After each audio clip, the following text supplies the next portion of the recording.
you do not understand white supremacy, what it is, and how it works, everything else that you do understand will confuse you. In all of these 9 areas of activity, economics, education, entertainment, labor, law, politics, religion, sex, and war. Anywhere on the planet, minute by minute, day by day, all of the time, all of the time, all of the time.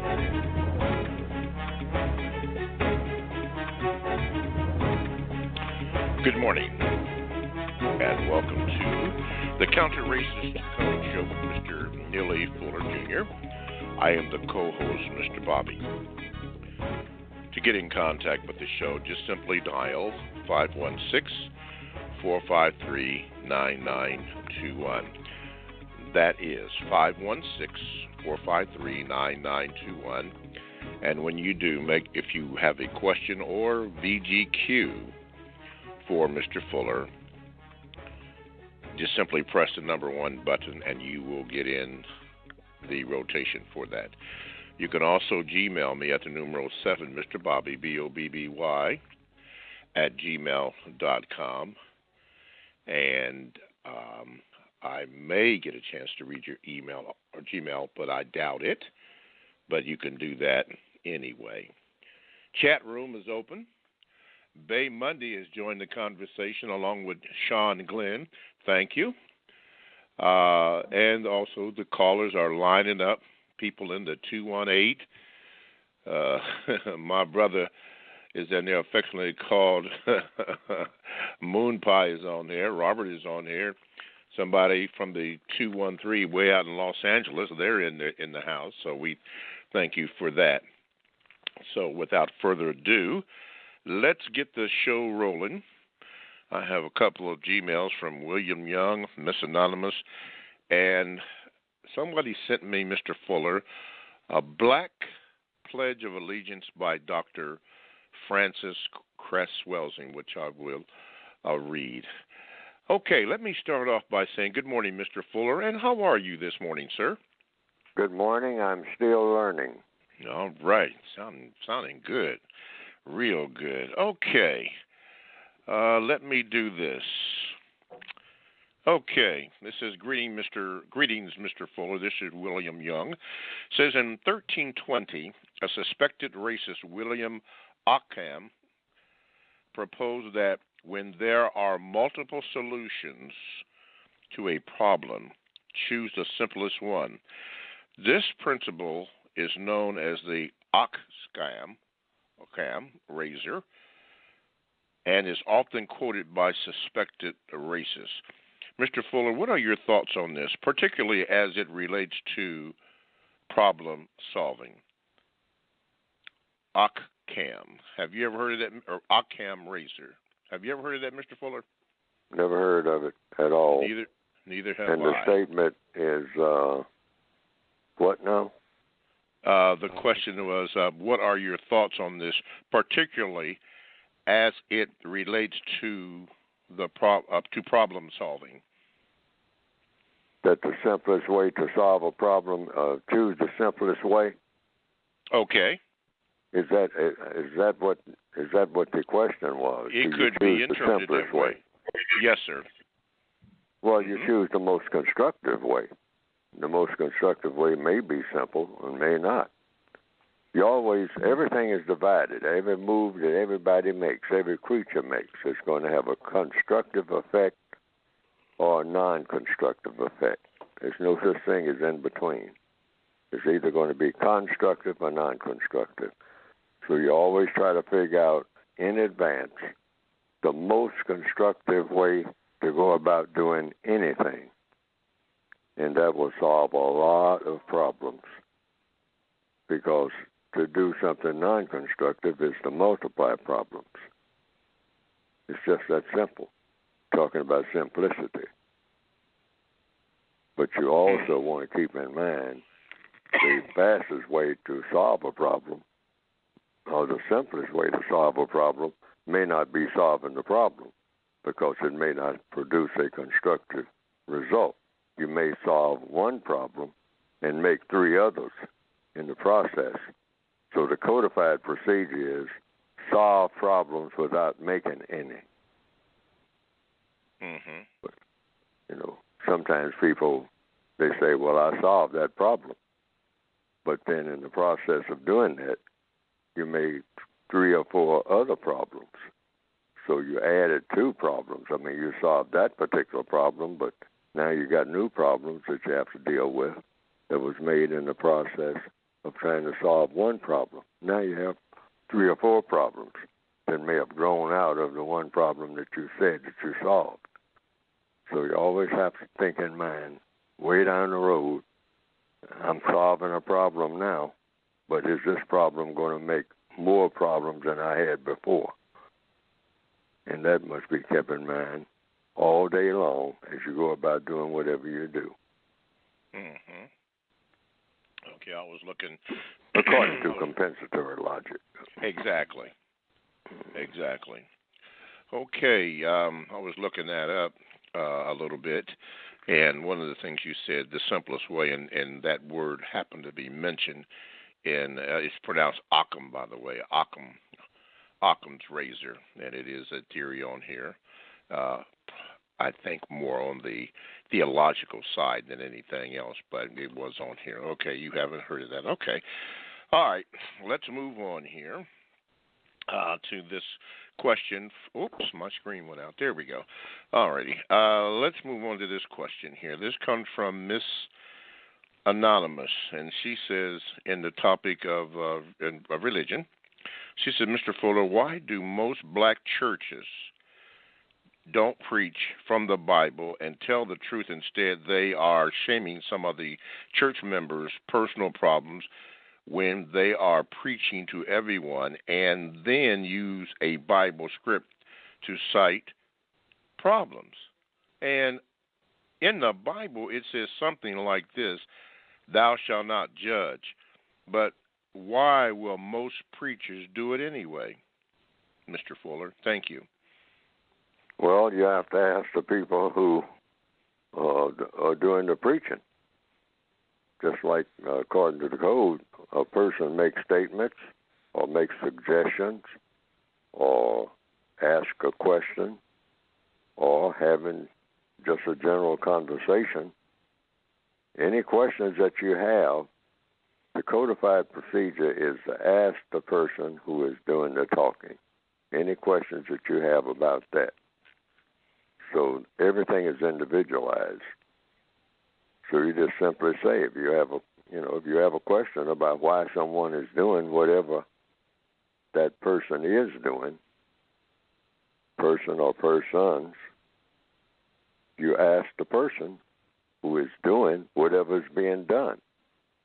You ask the person who is saying whatever is being said, any questions that you have about what is being said.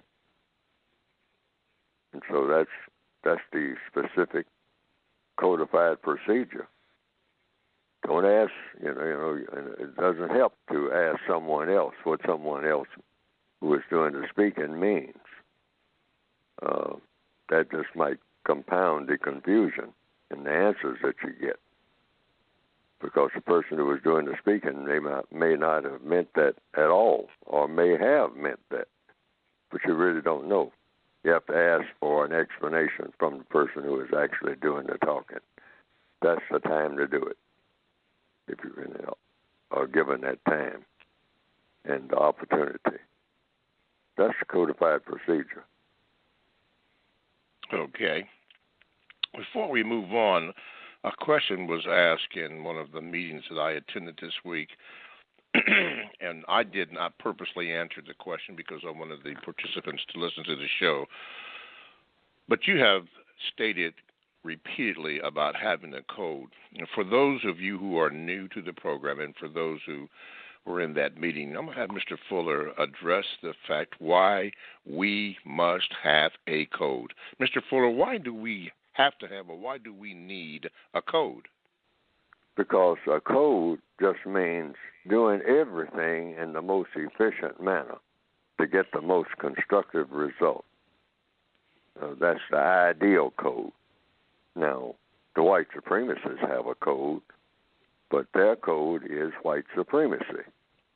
That's the result that they want, which means, what is white supremacy? It means that you dominate and mistreat people based on color in order to get the things that you want. And what are the things that most people want on the planet?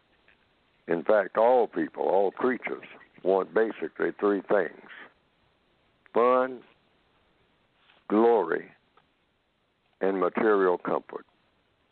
Spiders want it. Alligators want it. Pandas want it. Ants want it. Cats, dogs. They want fun.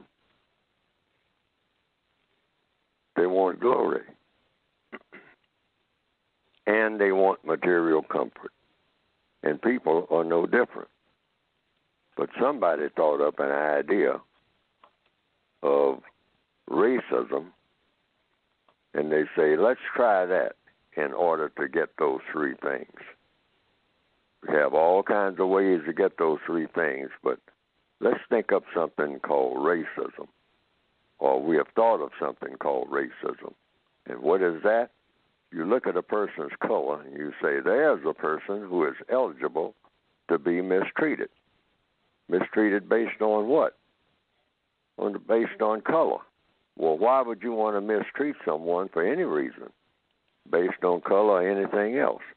Well, because of things that we want. Things that we want like what? What everybody wants. Fun, glory, and material comfort. Now, what is fun? Anything that makes you feel good at the time. Eating ice cream or whatever. If that's fun, that makes you feel good at the time, I mean, you want that. Cotton candy, riding a Ferris wheel, dancing down the street. That's fun. Glory. What is glory? To be well thought of.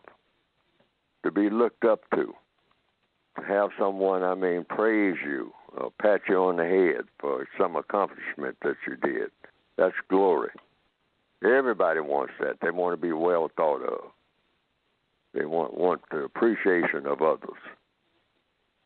They want to appreciate themselves. That's glory. And the third one, material comfort. They want that. To be comfortable. You're sitting in this chair and it's not comfortable because, one of the legs is wobbly. So you keep kind of falling one side or the other. You're uncomfortable in that chair. So you get up and walk across the room and sit in a chair that's sturdy. And it's plush. It's not made out of wood. It's not hard on the surfaces. So you sit down and you rear back and you recline and you say, this is a more comfortable chair. So you're getting material comfort out of that chair. All creatures want that. It's just a matter of how you go about getting it. That's where the problem starts.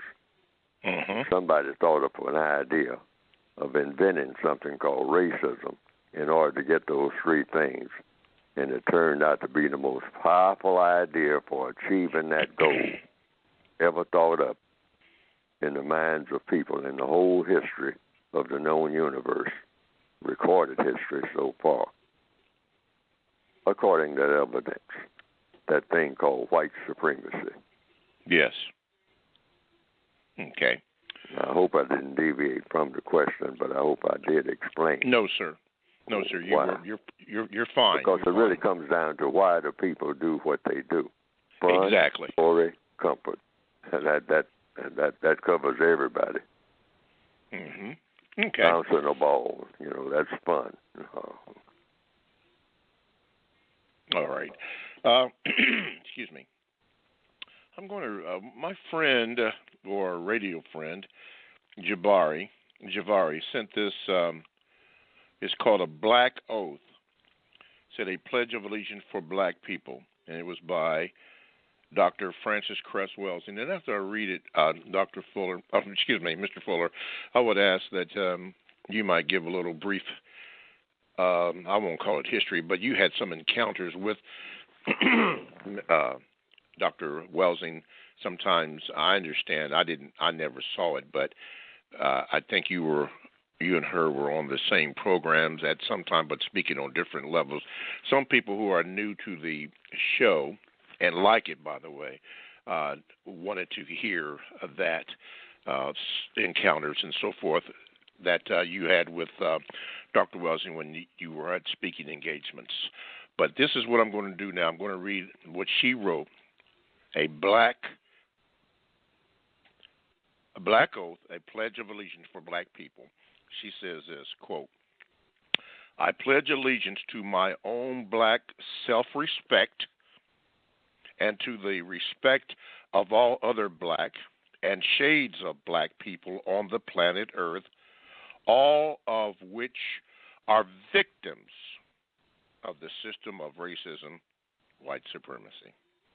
And I pledge to use all of my life, energy, intelligence, and creativity in all areas of people activity to eliminate the global system of racism, white supremacy,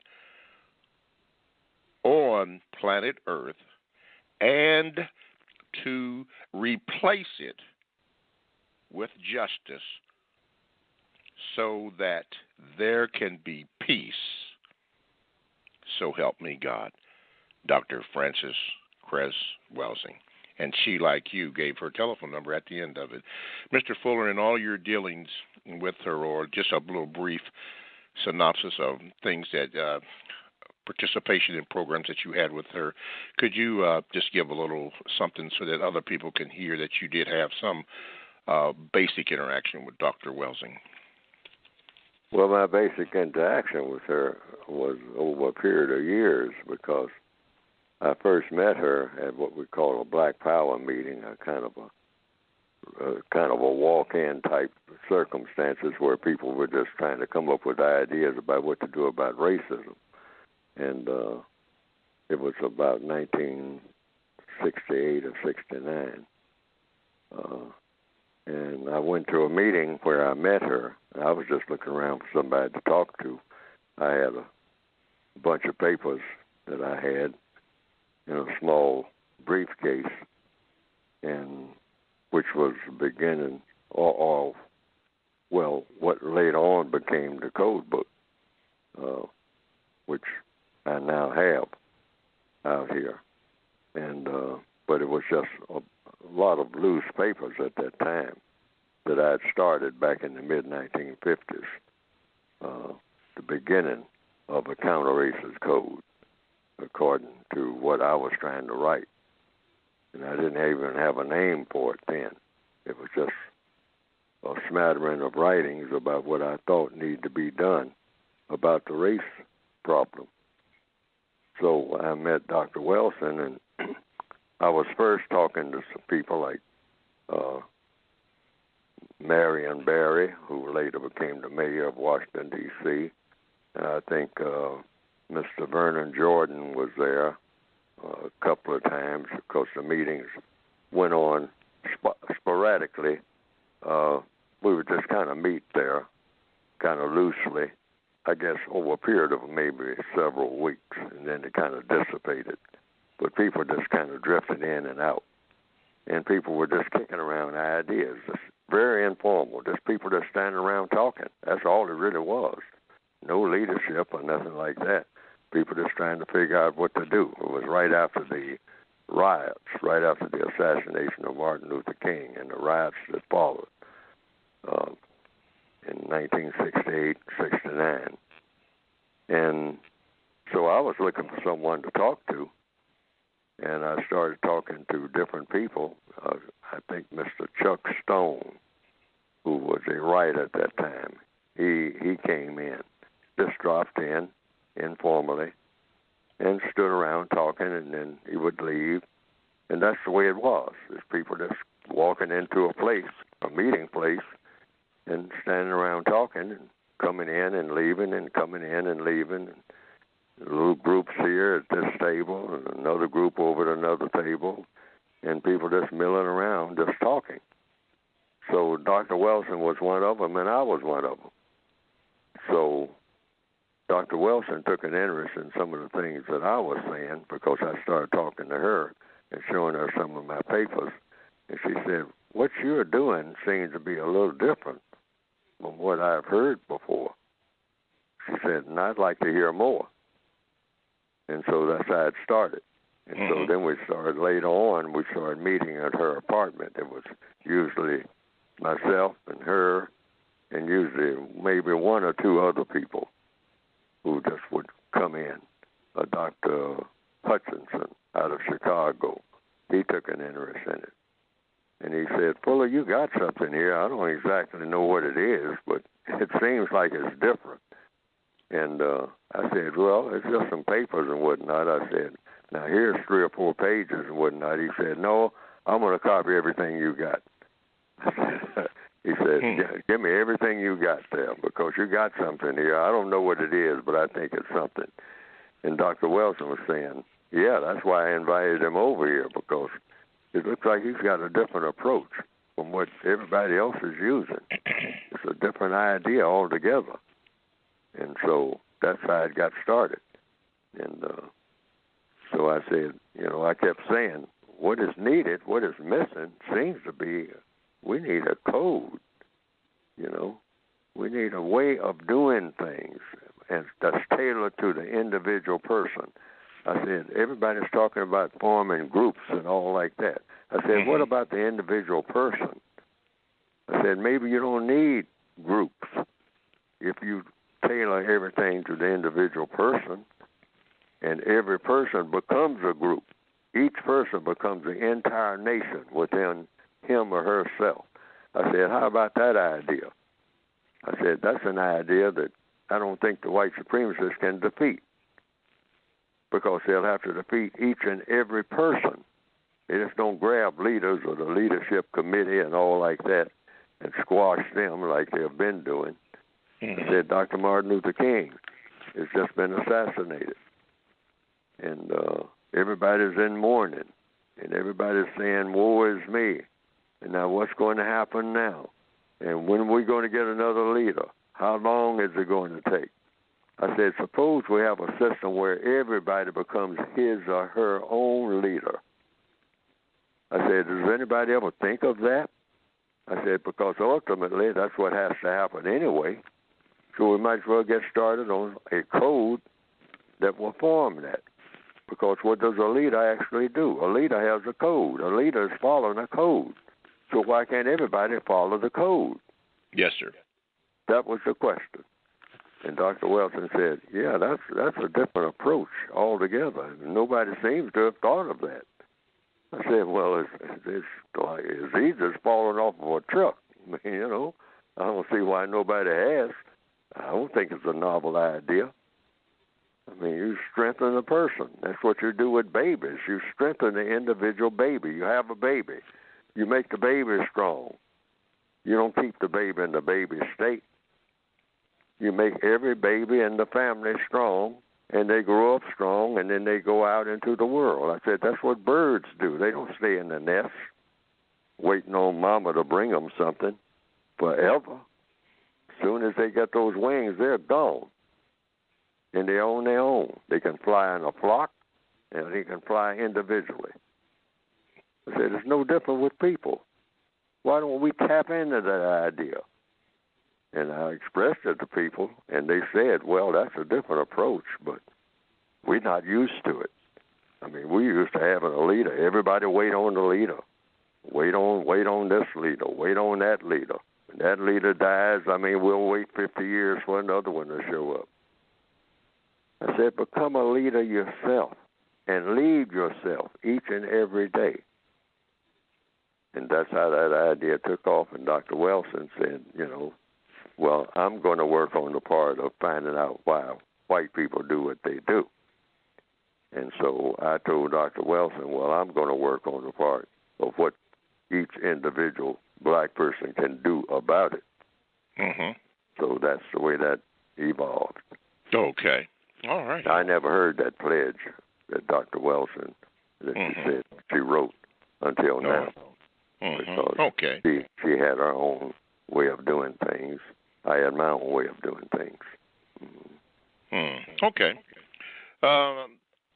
Let's see.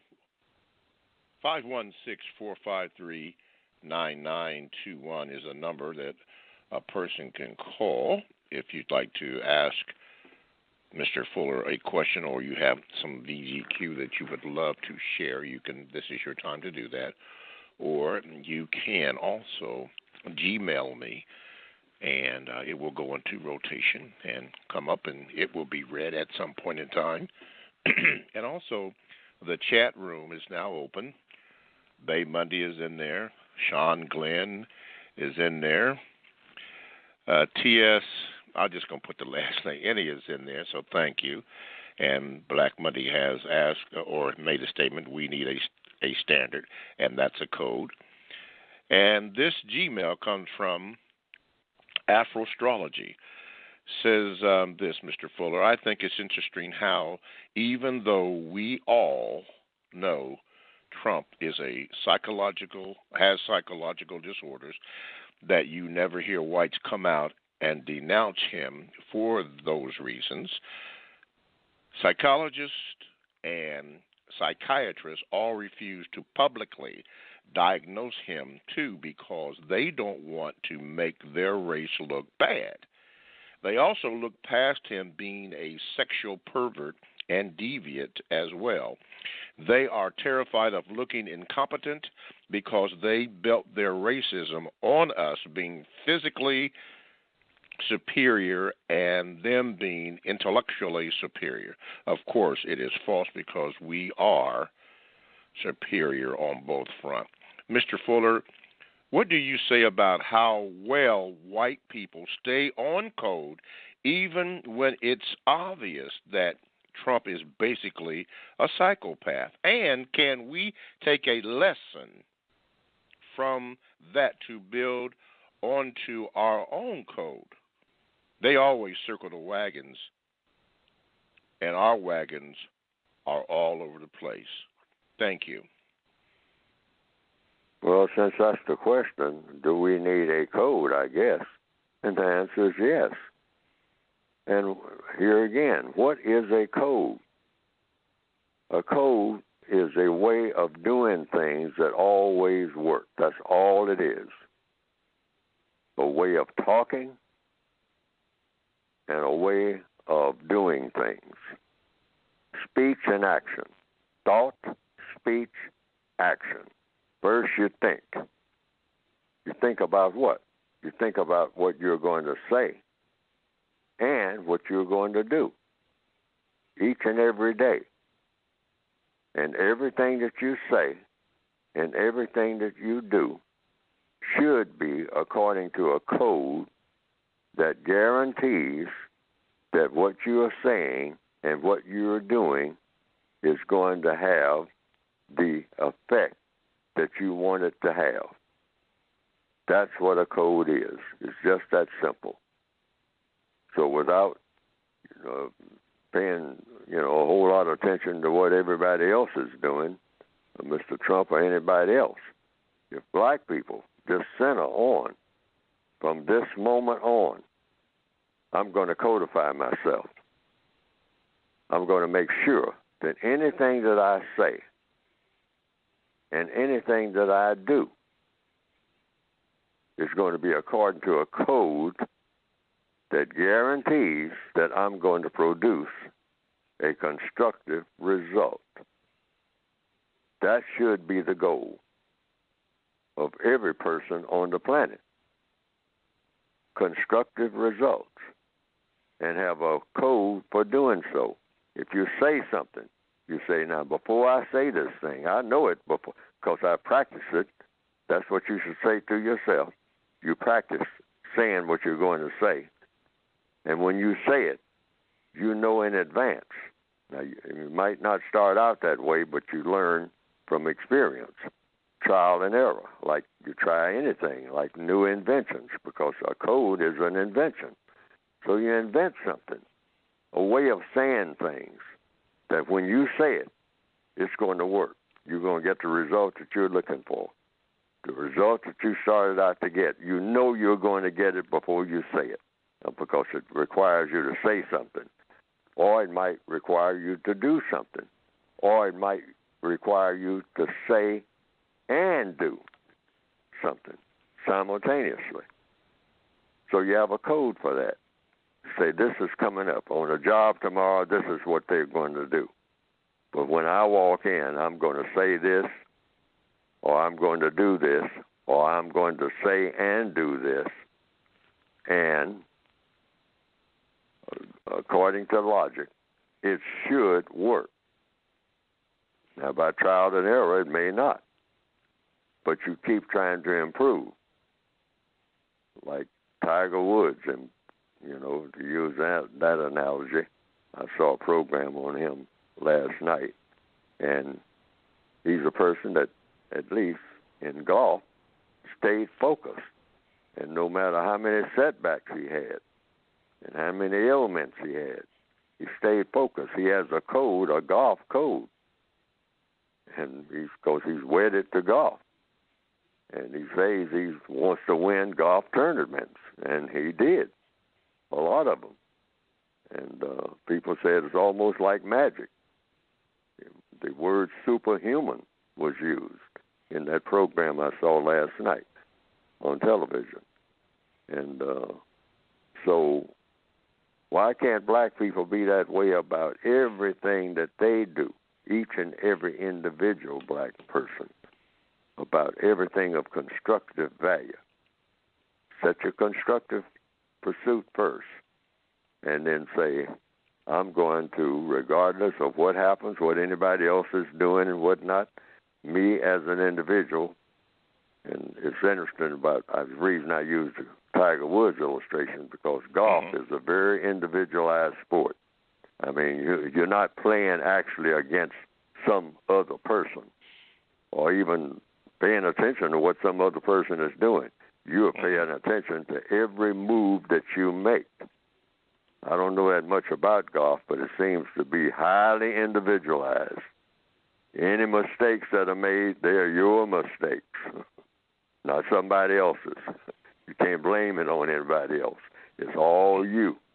Everything is about how you swing at the ball. And you and the terrain.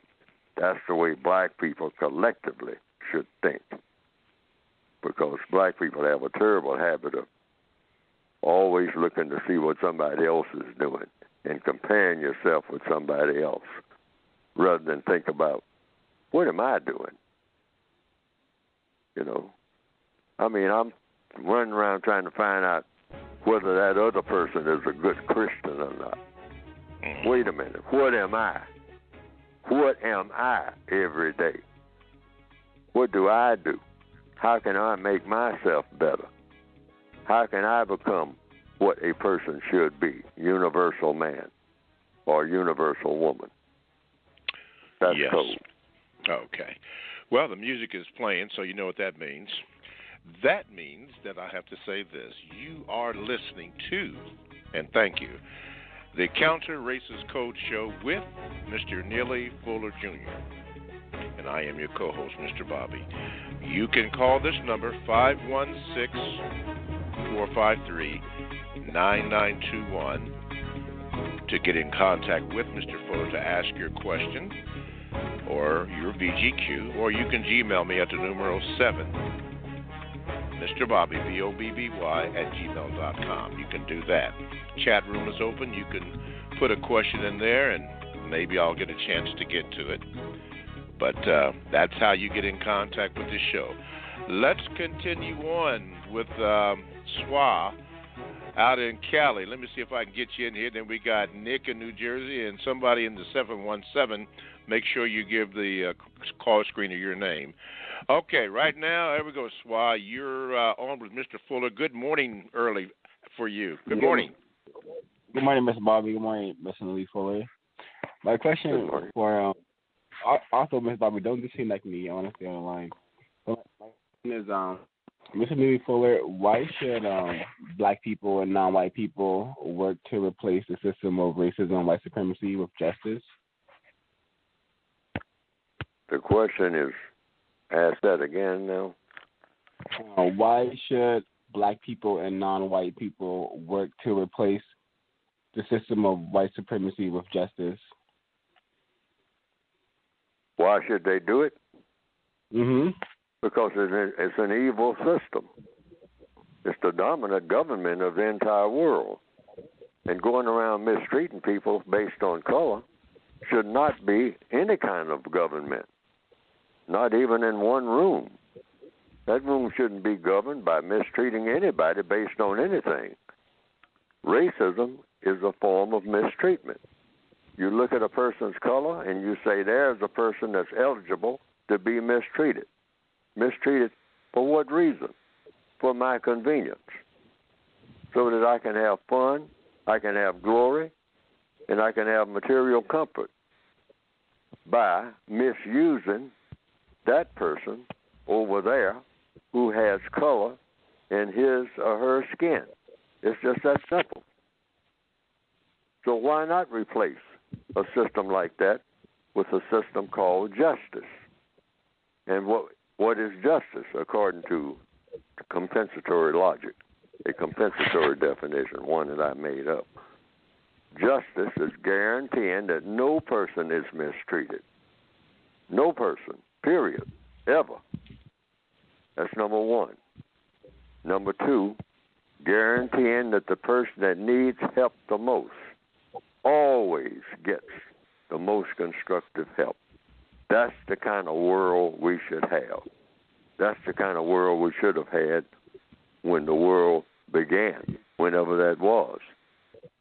Everybody should have said in one voice, everybody on the planet, we are going to guarantee that no person is mistreated ever for any reason, because there's no reason to mistreat people.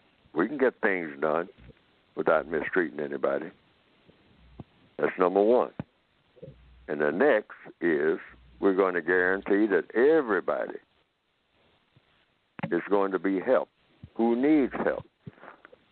Now, some people need more help than others minute to minute, but that's how you do it. The procedure is you figure out if there's 10 people in a room, all of those people need some type of help, because everybody needs help.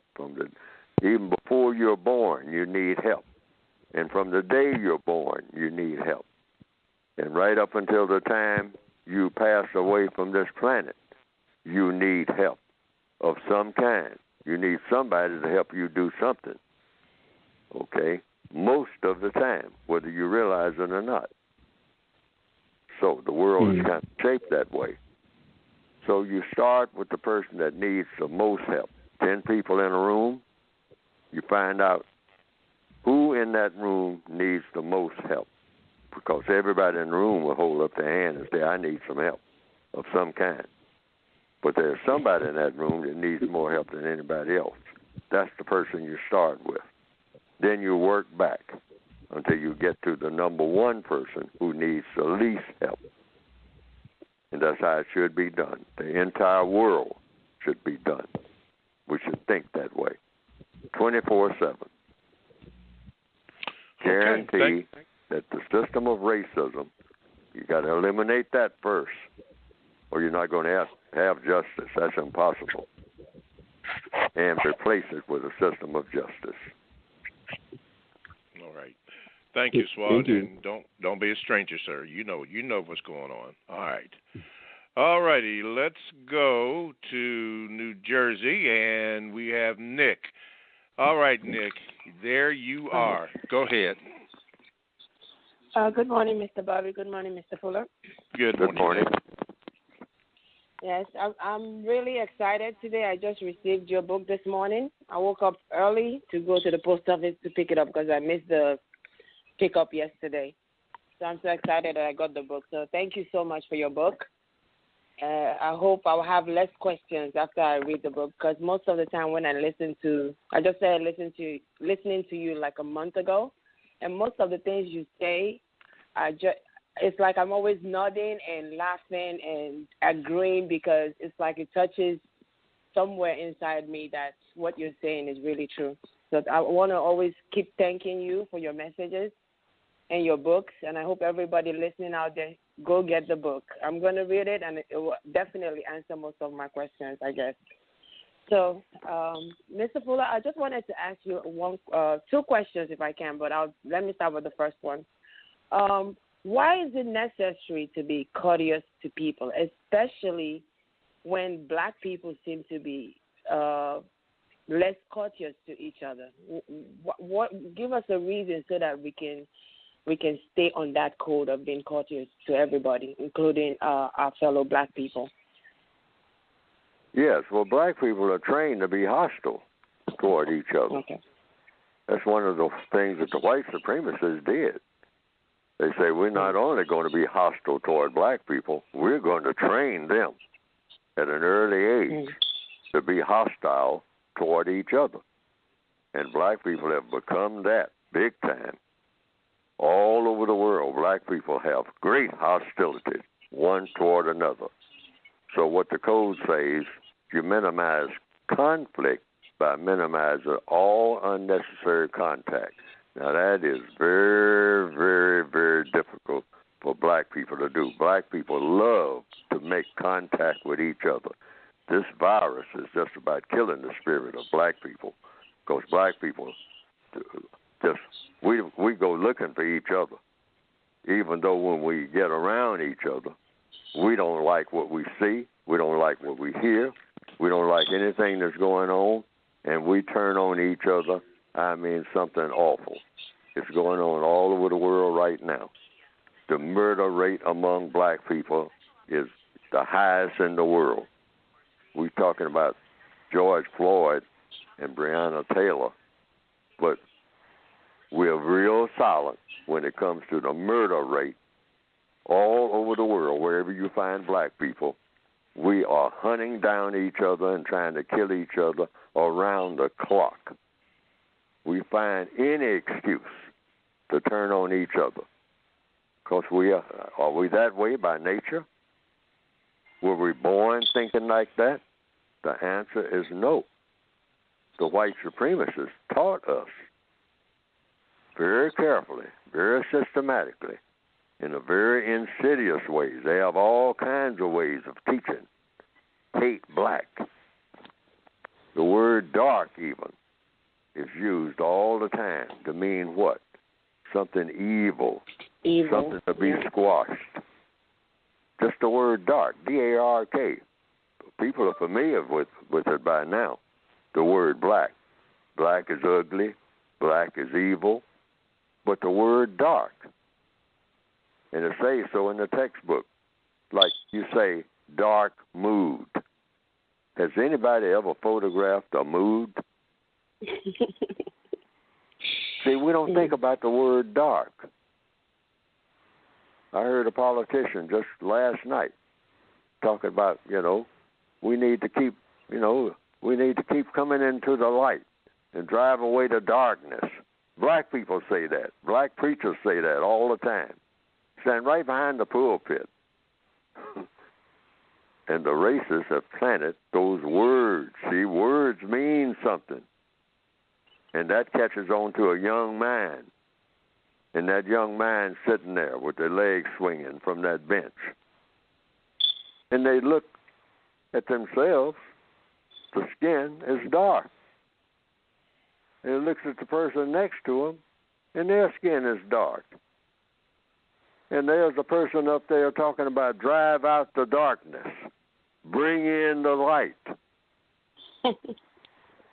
People don't think about these words. Teachers, preachers. I mean, some of them voraciously. Get rid of the darkness. Oh.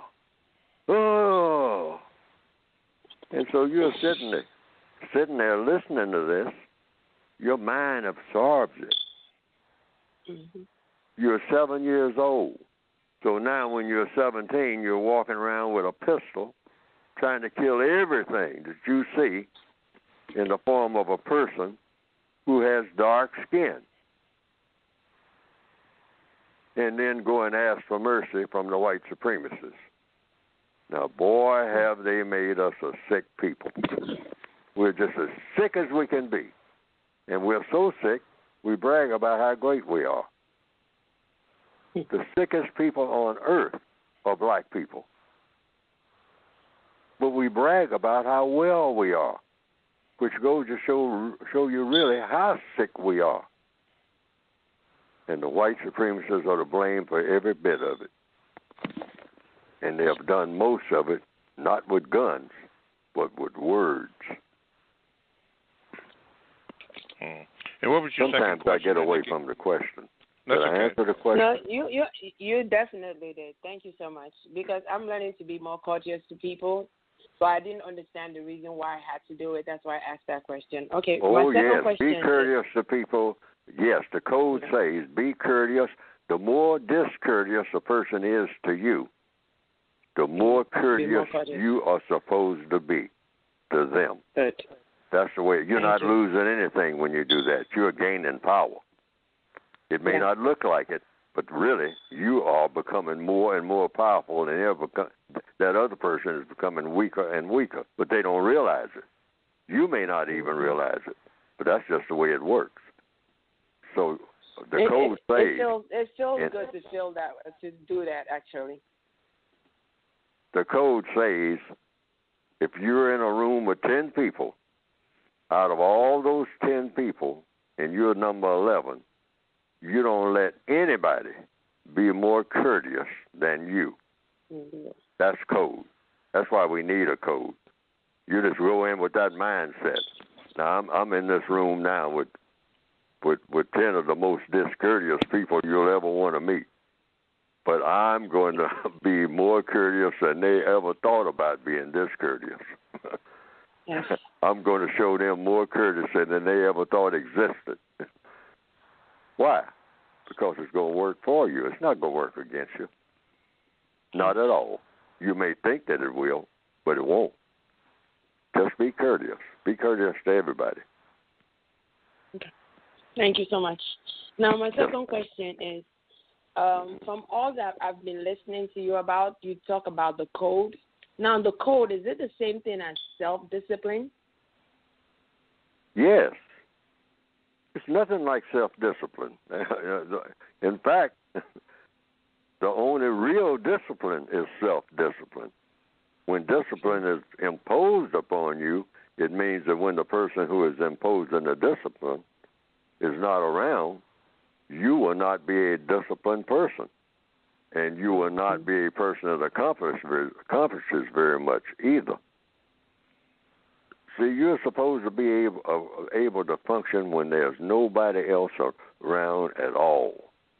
That's why some people who are real outstanding in their entire existence are the type of people who go off somewhere into the woods and they climb mountains with nobody around to see them climbing the mountain. And they're the only person up there. Nobody even knows they're up there.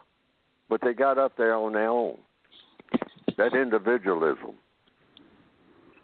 You got to have that before you can become qualified to be a part of a group. You produce yourself as an individual to the max as best you possibly can. Then when you're in a group of people, you can perform much better than you can always depending on somebody else to have the strength of mind and body, and you be the weakling who's always following up someone who's already strong. Codification is about each individual becoming the max in strength of mind and body, knows what to do in every circumstance, knows what to say in every circumstance that will be better than what anybody else is saying or doing. And not just by comparison, but because it's the thing to do. It's the thing to say.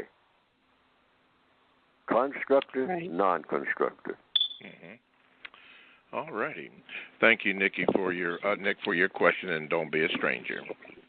Thank you very much. Mr. Fuller, she mentioned that she just got her book, so I'm going to use that as a segue for you to introduce your book before we go to Darnell in Pennsylvania. So could you please, for the next few moments, speak about your book?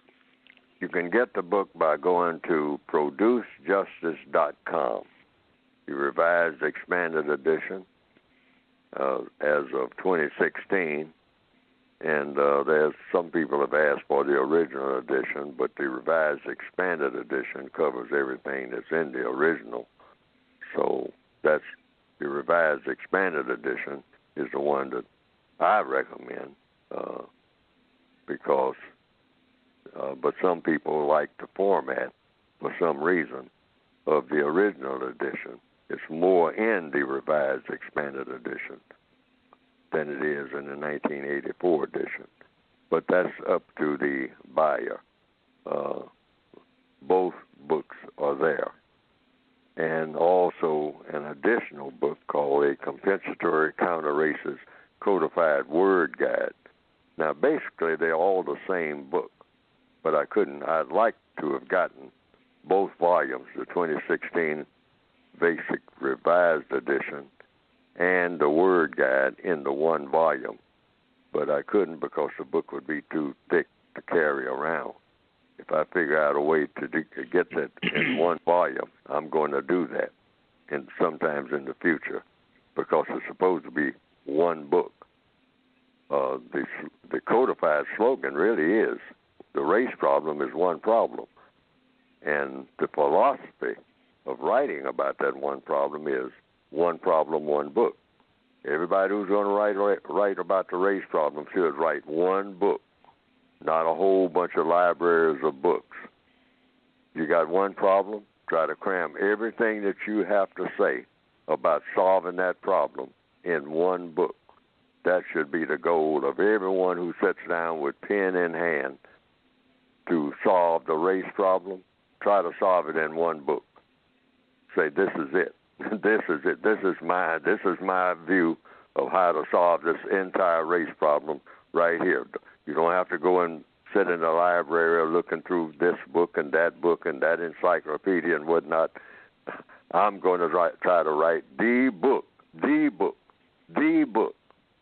not a book, the book on solving the race problem. That's what we need in 2020, because this problem now is dragged on for too long, and Neely Fuller or nobody else should be sitting down writing anything now about the race problem at this late date without that in mind. I'm going to come up with a solution, and I'm going to put it in one book. When you finish this book, you got the solution right there in your hand. You don't need to go nowhere else. That's it. These are the steps to take. Now, that's what I have tried to write in this book called The Compensatory Counter-Racist Code. Now, apparently, I haven't solved the race problem, so it looks like I'm going to miss that mark. But I did the best I could. Somewhere along the road, I hope that maybe it is the solution. That's what I wrote it for. Solving the race problem, really. The individual person saying, I'm going to solve the race problem. And I'm going to use this book to help do it. Okay? That's what I set out to do. That's what I'm trying to do on this program. Actually solving it, not just talking about it, not just feeling good or bad about it, solving it, getting it done, and tailoring it to the individual. You can get it by going to producejustice.com. Producejustice.com. All righty. All right. Thank you, Mr. Fuller. Let's go to Darnell in the 717. I believe that's Pennsylvania. Let's do it. Good morning, Darnell, and how are you? I'm still learning. Good morning, Mr. Bob. All righty. And my question for today is, can you hear me? Yes, go ahead. Okay. Mr. Fuller, if today was the last broadcast of the Produce Justice, what would be your hope that the listeners would get from the code and from all of your effort? Thank you. I would like to stay on the line, Mr. Bobby. All right. Oh, I would hope that people would become codified, meaning like I've been saying all morning and say every week and say in the book, that's the one thing that's missing. Black people we have a lot of slogans. We have a lot of, signs and symbols. We have signs and symbols, that just go on and on and on and on and on. We have slogans that come up every 3 or 4 years. We have a new slogan. What we don't have is a way of going about doing every move that we make that gets a constructive result. We don't have that. The white supremacists have a code for making them more powerful in every move that they make, even when it looks like they're doing something that's kind of simple-minded, which they do a lot of things that look stupid, okay? And a lot of things that they do really are stupid. But they don't let the stupidity upstage the racist code. The white supremacists have the strongest code that the world has ever seen. No political movement, no religious movement. All of the religions put together are not as powerful as the religion of white supremacy. That's in capital letters. The religion of white supremacy. No religion, I don't care whose religion it is, has proven to be more powerful than the religion of white supremacy. That's how you say it, and put it in capital letters. The religion of white supremacy is the strongest religion ever to appear among the people of planet Earth in recorded history. Now, what is a religion? A religion is a strong belief backed up by action. Now, everybody walks around talking about what they believe, but when it comes to the action part, the white supremacists are the only ones who prove that what they say they mean. They say they mean, and they back it up with action. They back up everything that they do with action, which means what do? They dominate and mistreat people of color. All over the world, black, brown, red, yellow. See, I'm a white supremacist. What I say goes. And I don't care what your philosophy is. You can be a communist. You can be a capitalist. You can be this, that, and the other. You can be a member of any religion. If you got color in your skin, you're going to do what I say do. How about that? You are going to do what I say do. I don't care who your God is. I become your God if you got color in your skin. And I have proven that I am your God because you obey me more than you obey anybody. Now, the white supremacists are not lying about that. Wherever they go, among dark-skinned people, having their ceremonies and, dark-skinned people going to the top of the mountain and say, this is my tribe and we're this and we're that. 10 or 12 white supremacists show up and it's all over. It's all over.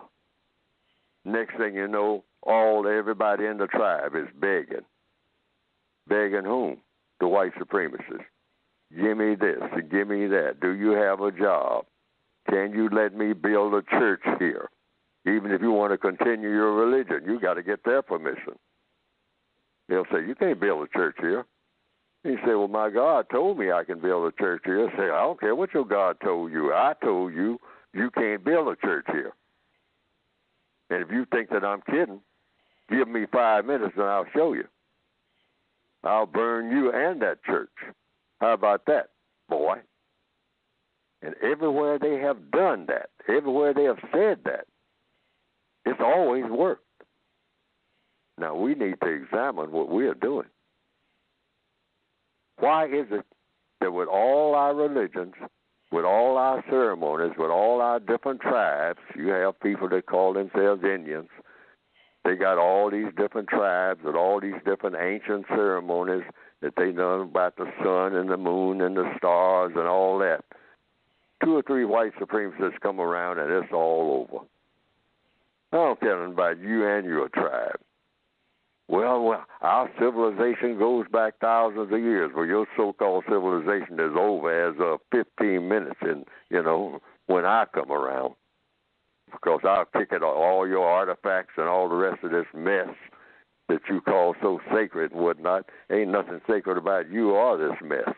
When I come around, I'm a white supremacist. I don't play these silly games. All of you are just as silly and stupid as you can be. The kente cloth and all the rest of it, I'll burn all of it and burn you behind it and your grandmother with it. How about that? I'm a white supremacist. And the universe is more powerful than me, other than what created me. And you didn't. That's the white supremacists. And they are not bluffing. Now we need to examine ourselves and them and stop this foolishness, because we are full of foolishness, trying to pump ourselves up on empty.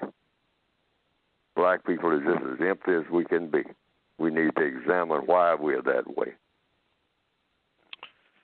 Okay. All righty, let's do this.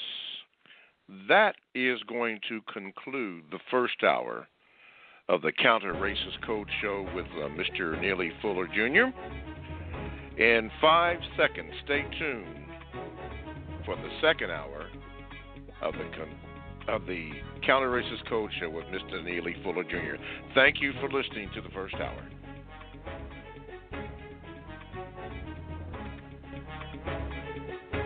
All righty, you are listening to the second hour of the Counter Racist Code Show with Mr. Neely Fuller Jr. And if you would like to be a participant in the show, you can call this number, 516-453-9921, and be sure to depress the number 1 button, and you will automatically be in line for your question to be answered. If you choose to use the Gmail, you can. It is the numeral 7, Mr. Bobby, BOBBY, @gmail.com. And that will also go in rotation. And you can go into the chat room, which there are many people in the chat room today.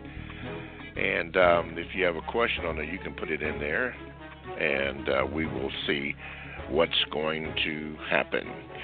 Okay, let's start off. Let's see, 1, 2, 3, 4. Man, we got 4 of them in there. 5 of them in there. Okay. Let's do this. See if we can try and get you in. Let me see. Joshua in the district. Let's see if we can get you in here. Okay, there you go, Joshua. Good morning. Good morning, Good morning, sir. Well, thank you. I agree with the code that states persons classified as blacks aren't in positions to celebrate anything or get together in large groups. But as a person with offsprings, I find Kwanzaa has a lot of constructive information to celebrate or to be something we observe. I've participated in the D.C. area Kwanzaa celebration since childhood. And a few things that I now realize that, are non-constructive is there's always at least one or a few people that get up on that stage and misquote Dr. Welsing's and others' works, things like blacks are the greatest, best, because we were here first, created civilization, the high melanin concentration makes us better than not just persons classified as white, but all other persons as well. Can you interpret the code in regards to Kwanzaa celebrations or observation? Thank you. All right, Mr. Fuller? Well, I didn't hear a question.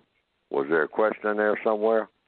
Joshua, if you're still on, could you mention that last part about celebration of Kwanzaa or whatever? Could you repeat that, please, sir? Yeah.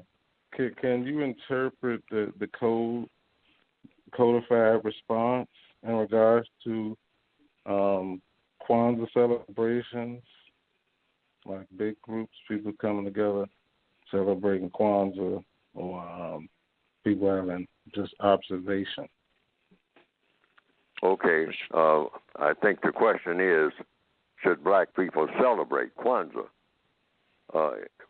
Black people who choose to do so should do so, if that's what you want to make a part of what you do, a part of your code, to celebrate Kwanzaa, simply because Neely Fuller cannot determine. See, the code prevents me from dictating anything or trying to dictate or even criticizing what other black people do in order to whatever they think they should be doing with their time and energy while here on this planet, since Neely Fuller didn't give anybody the time that they have.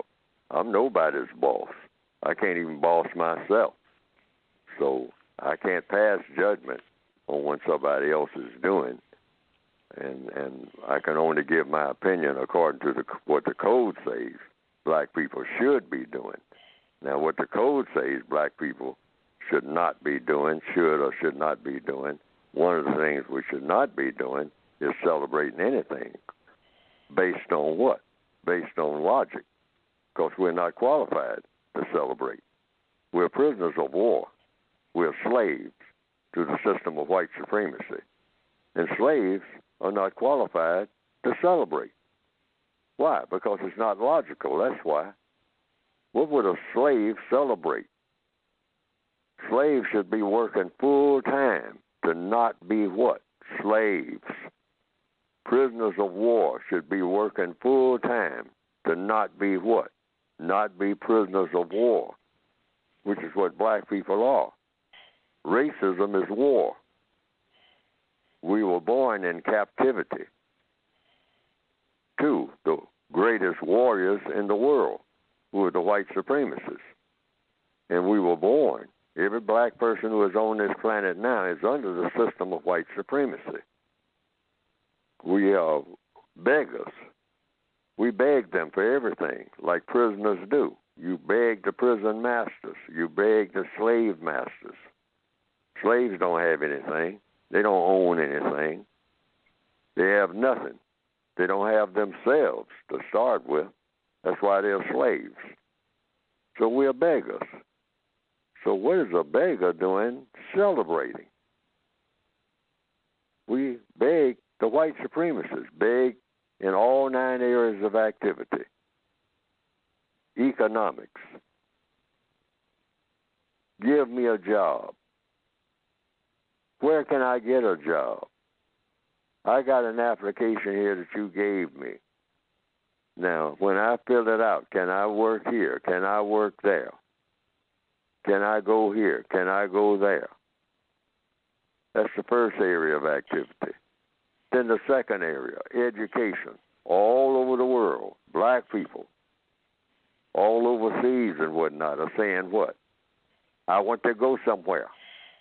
And which way did the white people go? Why? Because we don't have any educational facilities in our village here.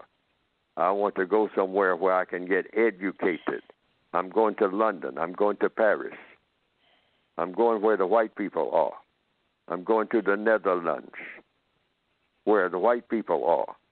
Germany, that's where the white people are.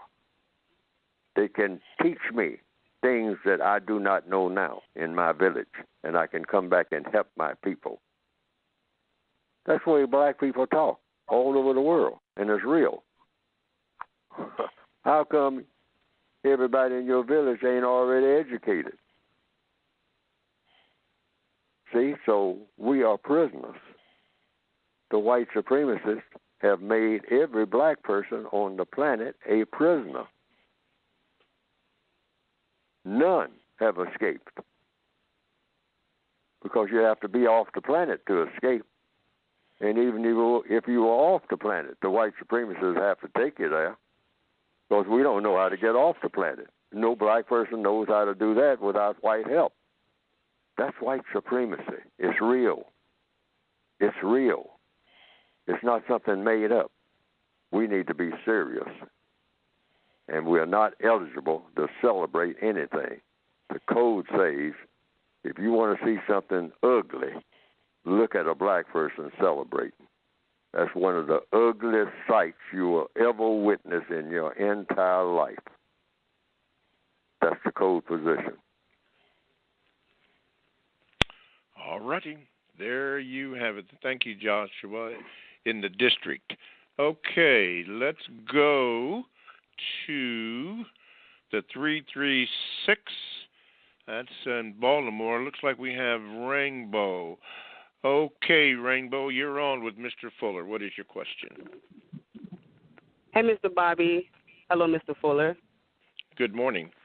Good morning. I am glad to be talking with you. I've been a long-time listener, just never called in to ask a question, but I have a question today for you, Mr. Fuller. Two entertainers throughout the past week have said something to black people that black people are in the uproar about. One was a black female, one was a black male. The black female said, imagine if you could only use your EBT card to buy healthy foods. Black people went crazy. I mean, they were making memes, calling her names, so on and so forth. The black male basically reached out to his city and said, hey, I will help some of the guys around my city to become who they want to be if they stop the violence and stop killing each other. Well, they did the same thing. They called them names, made memes, just basically bashed them both. So my question is, what do you have to say about black people, non-white people, rejecting positive information about behavior changes? Oh, I've said earlier in this program, you should expect black people to never want to be a part of anything that's constructive. Black people, we've been taught to be in love with destruction. Tear up everything. Tear up, where we are. Because that's the first thing we tear up. It's a wall over there. I'm going over there and put some paint on it. Graffiti, they call it. I'll call it art. I'm just going over there and splash it all over the place. And then I'm going to sit back and look at it. I'm going to call it art for a little while, but after a while, I'm going to look at it, and I'm going to get sick of looking at it because it's sickening. All right? It doesn't make sense. Everything that I splashed on that wall, Dap Daddy and all that, it's depressing. And I got to get away from here. Well, you're the one who did it. I got to get out of here.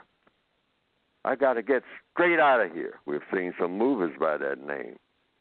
Straight Out of Brooklyn. Another movie. Straight Out of Compton. How many more movies are going to be straight out of? Straight out of. Straight out of. Anywhere you have black people, I got to get away from here. Get away from where? Where I am. Well, where are you among other black people, including me? I got to get away from myself. Why do you have to get away from other black people and yourself? Because I can't stand other black people and I can't stand myself. Well, how are you going to do that? Get away from yourself. I don't know, but I'm going somewhere else and maybe I can be another self. Well, if you're another self, you won't be yourself as you are.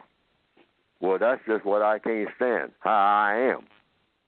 And I can't stand other black people who are how they are because they remind me of myself and the way that I am. Well, sir, ma'am, it looks like you are confused. Yeah, I guess you can say that. Well, you answered your own question.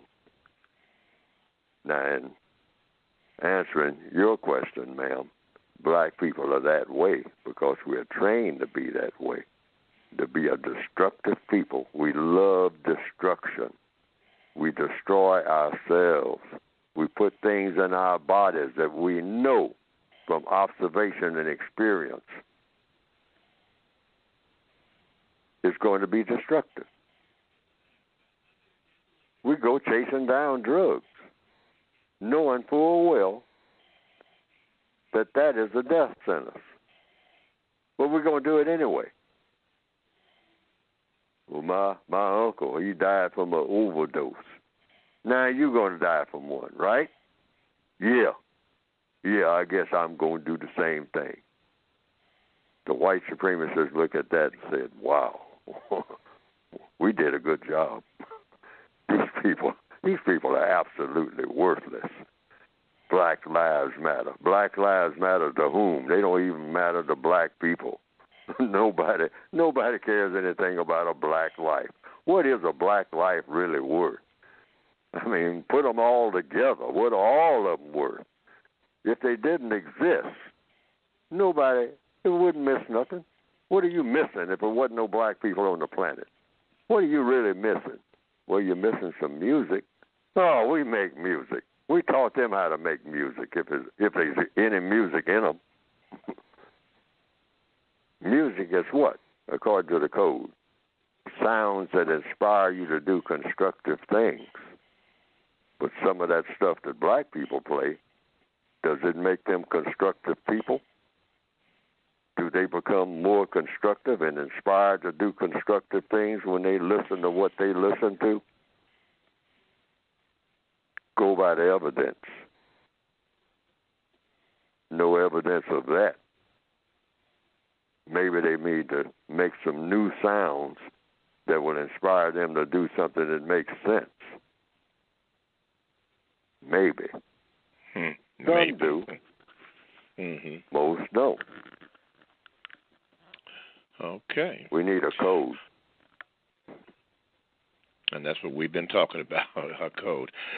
Thank you, Rainbow in Baltimore. We thank you so much. I'll put you on hold so that you can still listen to the program.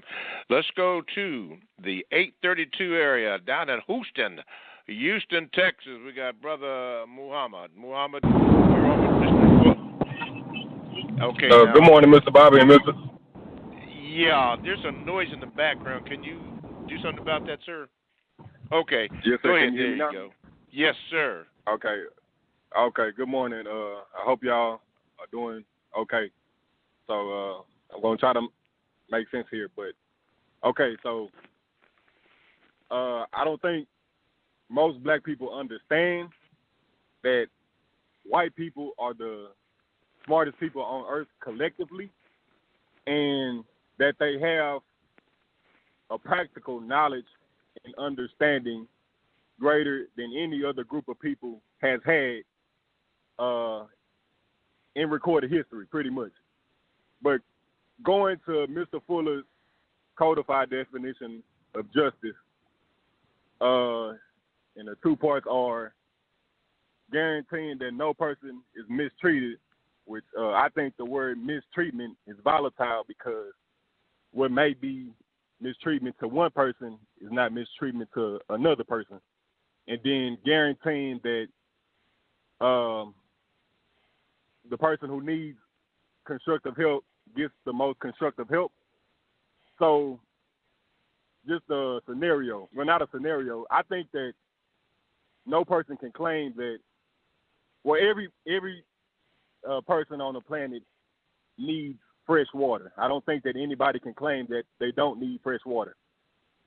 So if the white supremacists want a guarantee that every non-white person gets fresh water, that would then lead the task to guarantee that non-white people need fresh water, or guaranteeing that, well, non-white people guaranteeing that everybody gets fresh water. But my question is, how do we guarantee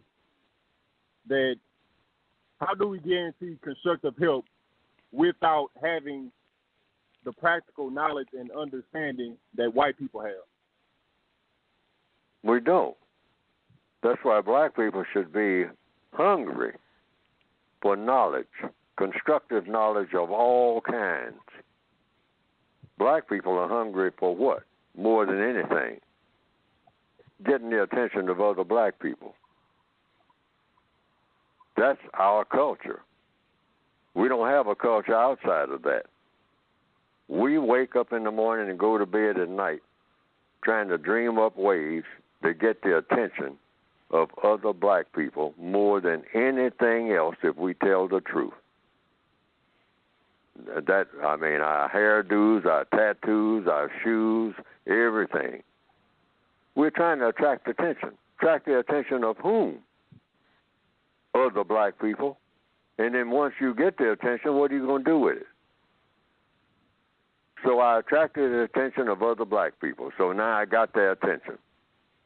Now what? We don't know what. Question mark, question mark, question mark. That's all there is. For one thing, our goals are shallow. The white supremacists are saying, I want to know everything, about everything, every grain of sand. I want to know about it. If there's a rock on the moon, I want to know about it.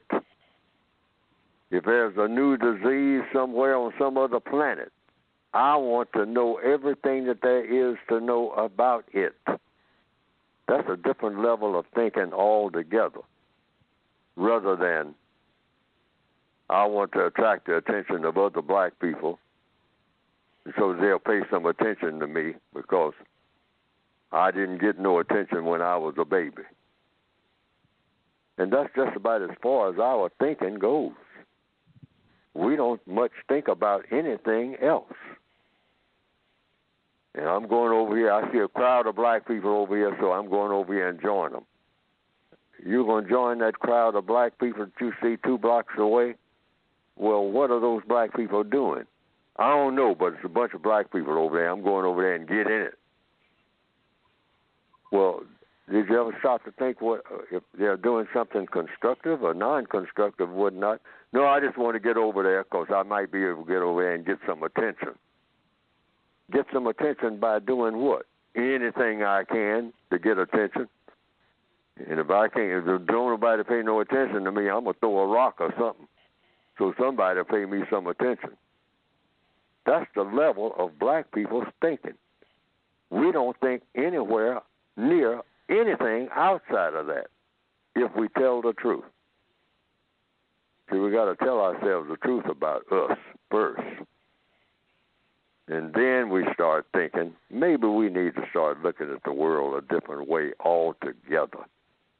And that way should be, try to think of everything that you can that's constructive to do. That's a new way of thinking for us. And then try to figure out a way to start doing it. Everything of constructive value. Look around you and start there right this minute.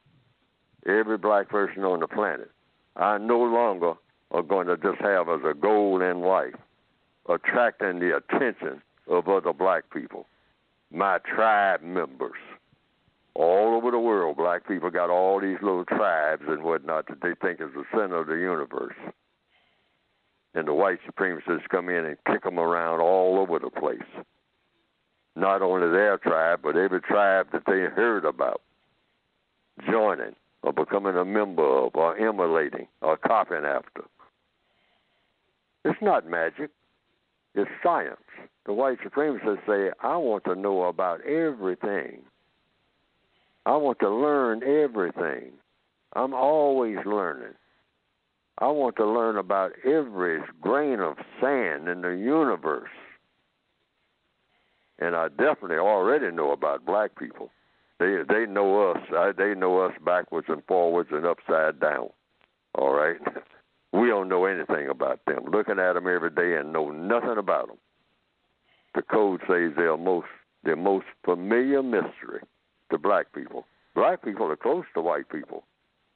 You know, a lot of us in bed with them. and still don't know nothing about them. Looking right at them every day. Why? Because that's not where our minds are. We're not paying attention to anything except each other. And you can't learn nothing worth knowing studying other prisoners of war. Mm-hmm. We got to learn that and take it seriously. All righty. Thank you, Brother Muhammad in Houston. Don't be a stranger here. 516-453-9921 is the number that you would call if you'd like to get in contact with the show. And you are listening to the Counter-Racist Code Show with Mr. Neely Fuller, Jr. I am the co-host, Mr. Bobby. You can also access the show with the Gmail, numero 7, Mr. Bobby, BOBBY, @gmail.com. You can do that, and you can also get into the chat room and put down your thoughts there, and perhaps we can have an opportunity to read those things. But that's how you get in contact with today's show and give your question or your VGQ, whatever you want to do. It's all up to you.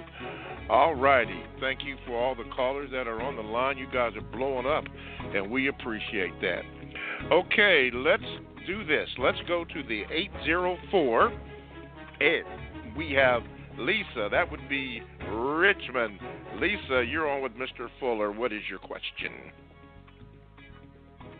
Good morning. Can you hear me? If I call you, I can hear you. And that goes for everybody. When I clean you in, no, not you, Lisa.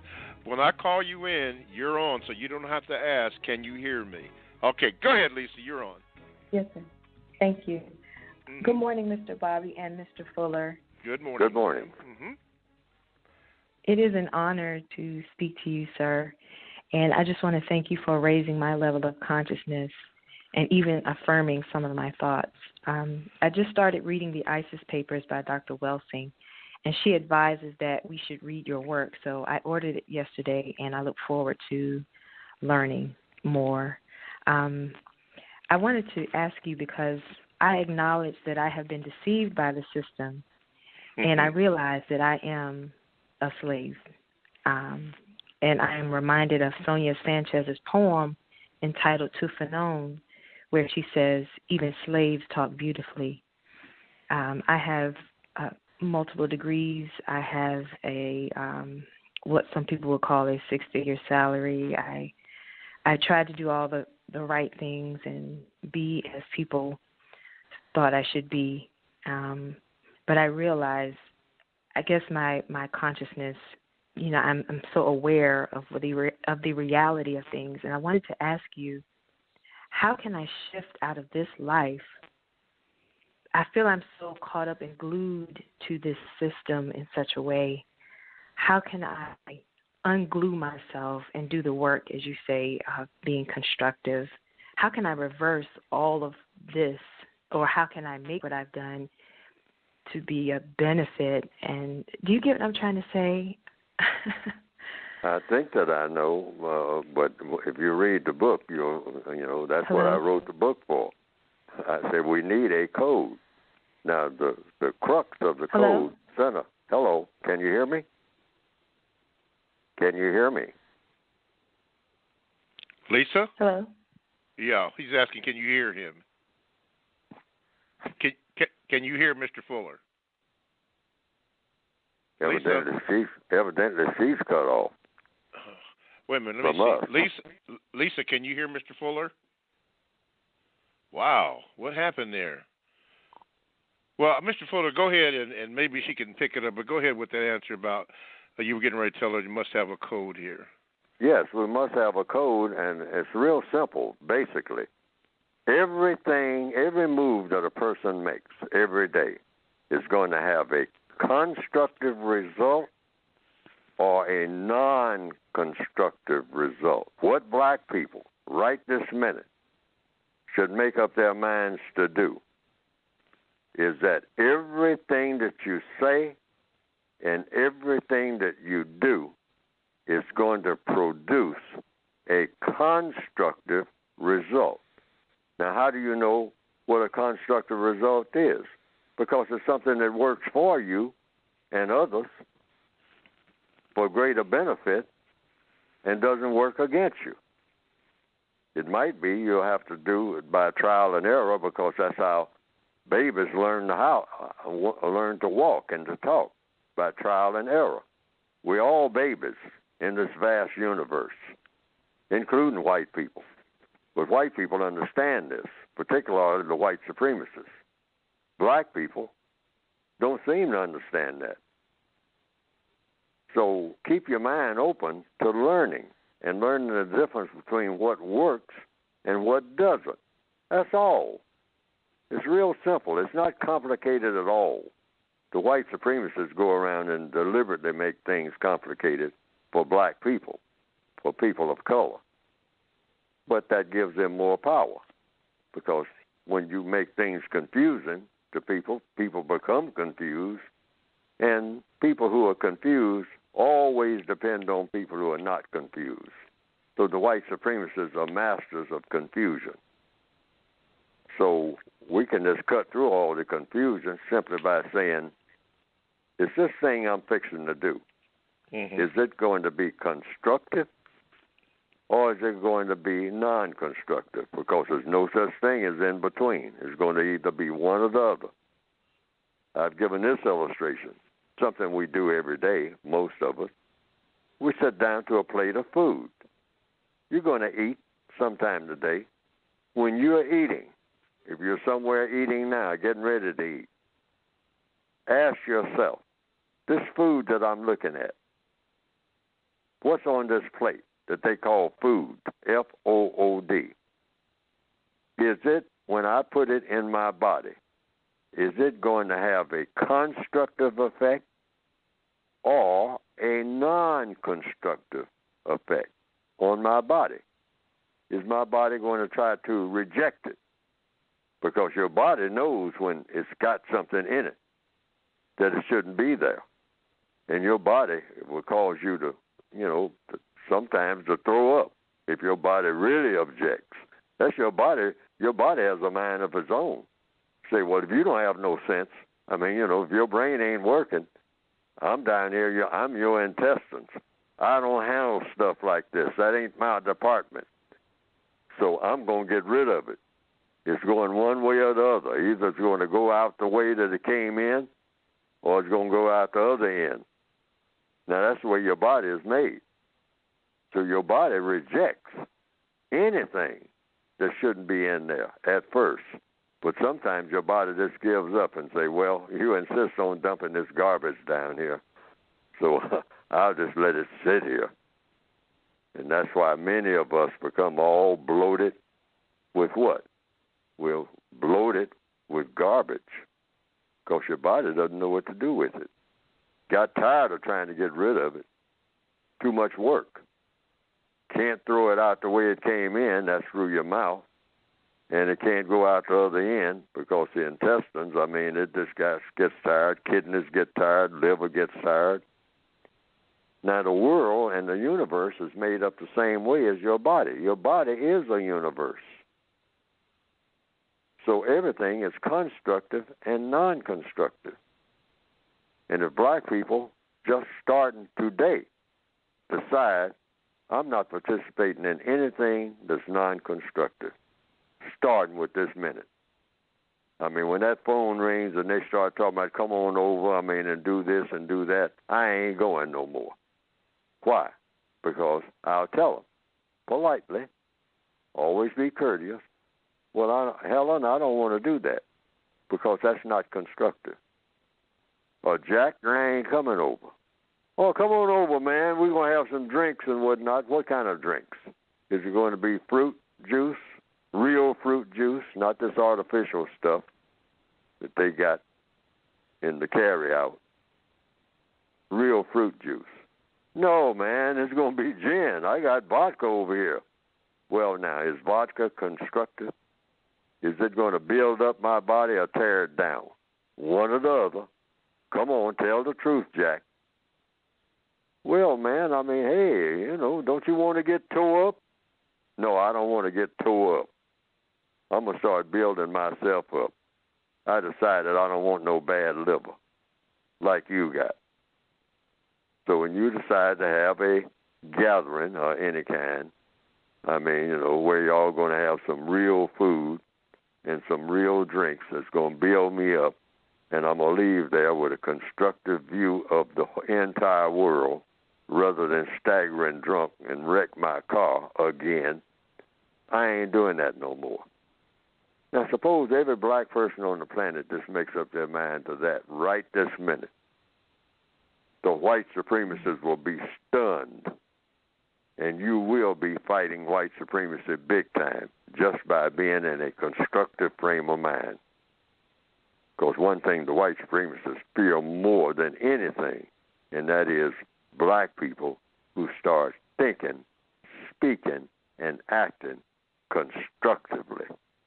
That is deadly to the entire system of white supremacy.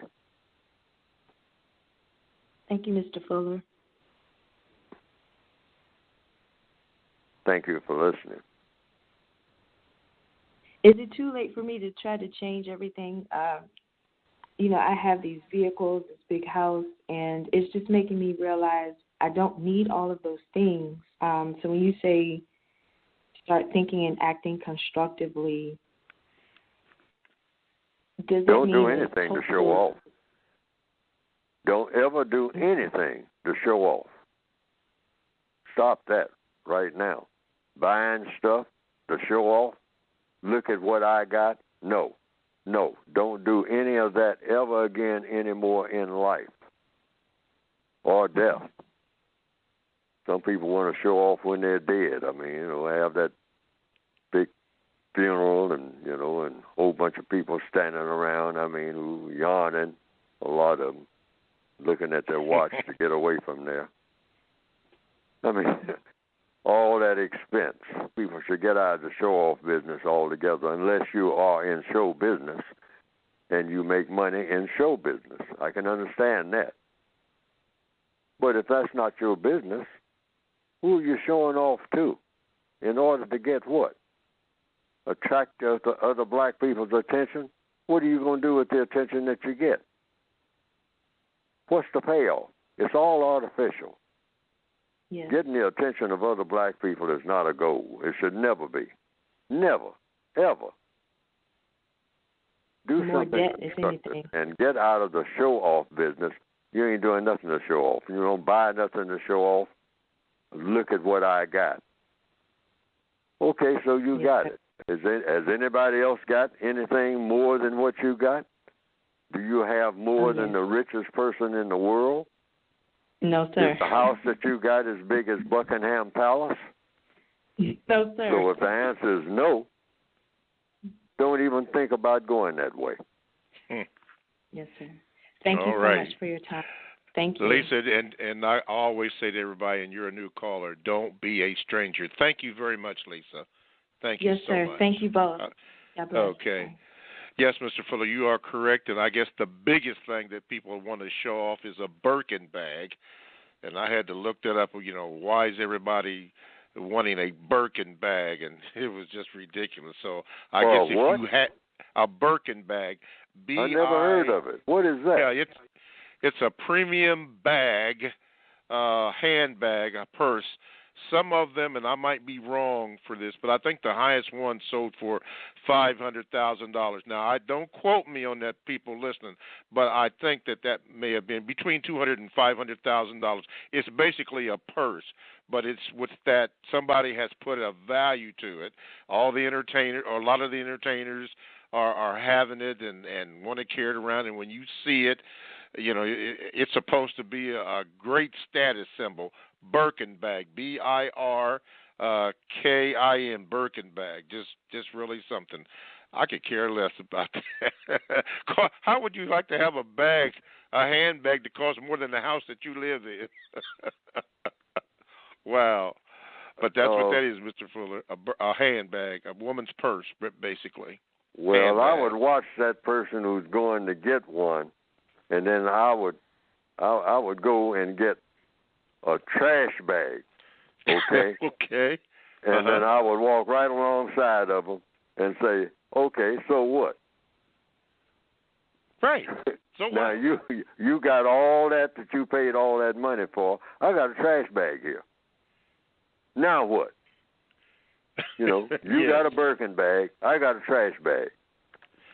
Now, what do we do now? Do we dance or what? I mean, you know, in other words, what are you getting out of it? So I saw you with your Birkin bag, Mm-hmm. and I pulled out my trash bag. You know, it's a trash bag. I just dumped the trash out of it and took, you know, and kept the bag. And I say, now, how about, you know, you got a Birkin bag, I got a trash bag. And then silence. You know, they're looking at me. I'm looking at them. I'm looking at them with their Birkin bag. They're looking at me with my trash bag. And I say, so? See, one word, so? I mean, what happens now? You got a Birkin bag. I got a trash bag. So? See, I mean, we don't do any thinking at all. None. Zero. The white supremacists say that. That the difference between a white man and a black one is not just the color. See, a white man can think, but a Negro can't. He ain't got no mind at all. That's the difference. Okay. Reminds me of something Miles Davis played. So what? Okay, yeah, I know you. Somebody asked me a question about you and Jazz when you had made mention about that last week, but we'll save that for later. And the last thing I want to do after Robbie and Imani is somebody asked you, did you know a little bit about Adam Clayton Powell, but we'll save that to the end. Let's go to the 913, and we have Robbie in Missouri. Robbie, you're on the phone. Go ahead. Good morning, Mr. Bobby. Good morning, Mr. Fuller. Good morning. Good morning. Yes, I wanted to ask you about a tentacle of the racist white supremacist system called Child Protective Services. This system, along with the family court, law enforcement, and the federal government, is responsible for the permanent separation of black children from their parents. And sometimes it could be something as small as a spanking that has been construed as child abuse. These same entities, such as law enforcement, will shoot a black child down in the street and say they didn't follow directions or they didn't comply. So I just wanted to ask you for a compensatory code response for people who have had their children taken away due to such false allegations and how they should cope with that. And thank you for taking my call. All right, thank you, Robbie. Mr. Fuller? You ask them not to do it. Always think of yourself as being a prisoner of war. You're already a prisoner. You were born in prison. The name of the prison is the system of white supremacy. It's a world prison for people of color. Everybody on the planet who has color in his or her skin is born in that prison. No exceptions. Regardless of where they are on the planet. They are subject to that system in all 9 areas of activity: economics, education, entertainment, labor, law, politics, religion, sex, and war. So you ask the prison masters for anything that you want. In fact, you beg them for whatever it is you want. Why? Because you don't have any other options anyway. You don't own anything. You don't own yourself. That's number one. So actually, your offspring are not really yours. They belong to the prison masters just like you do, just like I do. There are no exceptions. If you're a person of color on this planet, you are a prisoner of war of the white supremacists. They have complete power over you, other than the Creator itself. Okay? But that's another story. But you answer to the white supremacists on a day-to-day, minute by minute. basis. So if you want anything from them, whether it's food or whether it's your child, you just ask them. And if they say, I'm not going to give it to you. In fact, I'm not going to feed you today or your child or you. And I'm going to keep your child in the status that I choose to have your offspring in. Nothing you can do about that. That's why we have a program like what you're on right now. We have to get rid of the entire system of white supremacy and replace it with a system of justice. There's no other way to do what you want done. As long as we have this system, you got no rights at all. None. I got none. Why? We're prisoners of war. And being prisoners of war, we're treated like prisoners of war. And we can expect it to go on into infinity if we don't make getting rid of racism our reason for living, our reason for being. And black people don't have that as a priority. Like I've said before on every program, and I say it again, what is black people's priority? That's a question.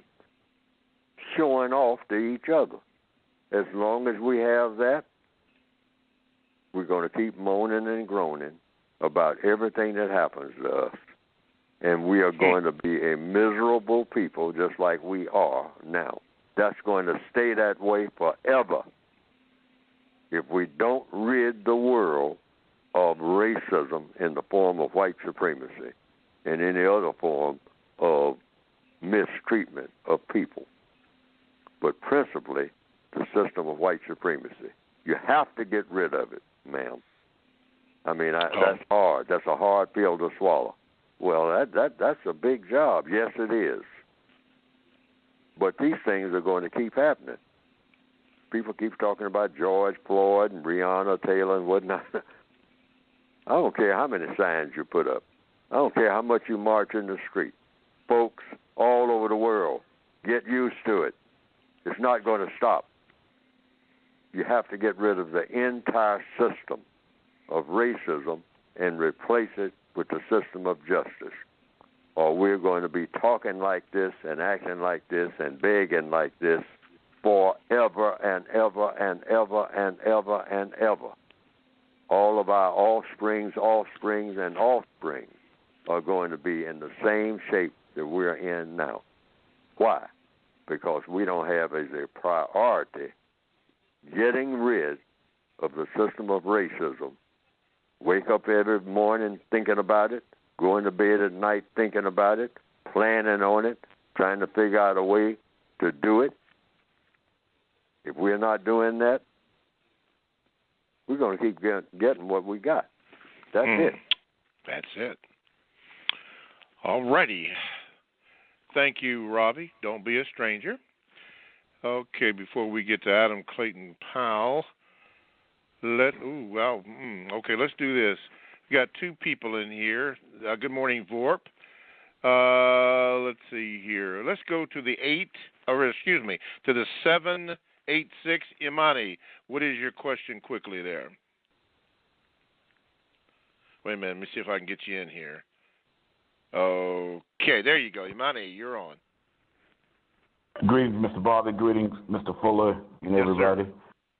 I first will start off with a brief statement, and that was made by a person who stated that he is a victim of racist white supremacy, and I would ask two questions.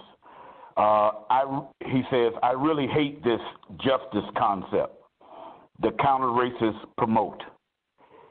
It's Christian virtue. Justice is not the opposite of white supremacy. My two questions is justice a Christian virtue? And the second question is, what is more important to you, justice or truth? Now, I answered the first question by saying VGQ. The second question I answered by stating that I couldn't separate justice from truth or truth from justice. That was my answer to the second question. What do you say, Mr. Fuller, to those two questions? Is justice Christian? Is that the question? No, the first question is justice a Christian virtue? I don't know. I'd have to talk to a Christian.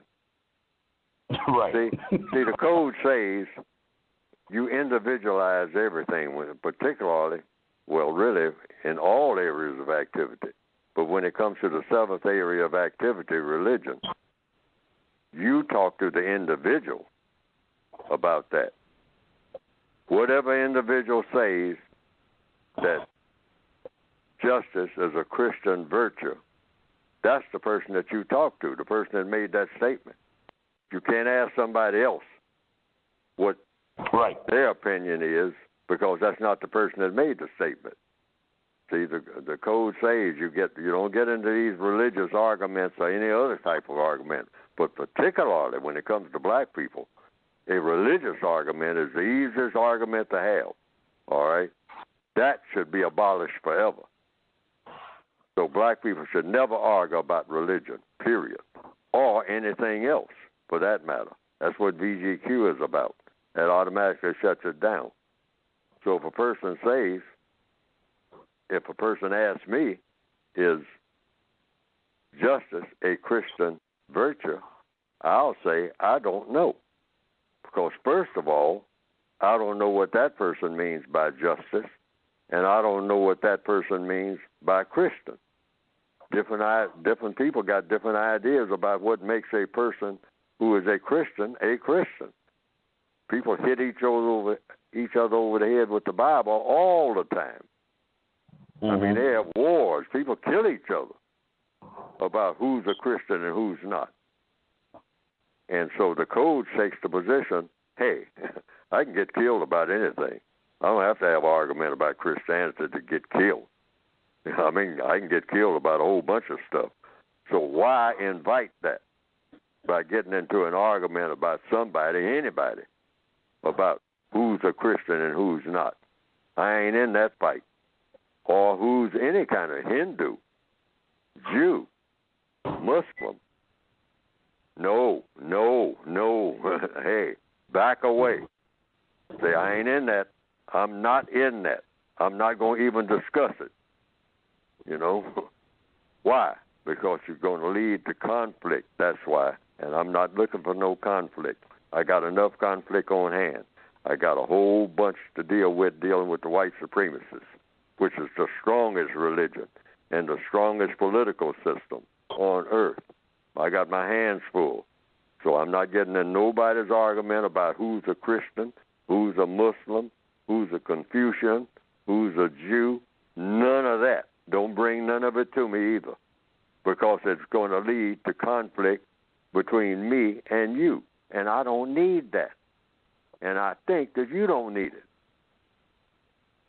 So anything you got to say, just say it. But I'm not going to agree with it, and not going to disagree. I want to say this to everybody who's listening. Somebody brings up anything that sounds like they're talking about religion, other than the religion of white supremacy, the code says, hey, I'm not in that. I'm not going to argue with you about it. I'm not going to discuss it with you. I will listen to anything you got to say, but I'm not going to make no comment one way or the other. That's the codified procedure. Other than what the code says when it comes to religion, you ask three things if you're going to ask anything, and make sure it's a question, not a statement. What is the name of your religion? What does your religion require you to do? And number three, what does your religion require you to do when you see me coming? Meaning, how you going to react to my presence. And that's all I want to know. And I'm not going to argue about it. I'm not going to discuss the details about it, but I will listen to anything you got to say about it, your religion. Alrighty. What about thank you, Imani. I'm going to have to go because we only have a couple of minutes. I'm going to get this last call in. Yes. Call back next week. I got your number in here.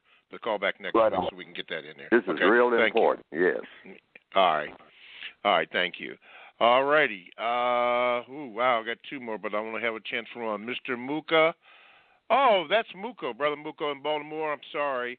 You have to call in next week, brother, but we do have you in here. Let's get this last call in here. Dallas, we got Bobby with an I, B-O-B-B-I. I'm very partial to that.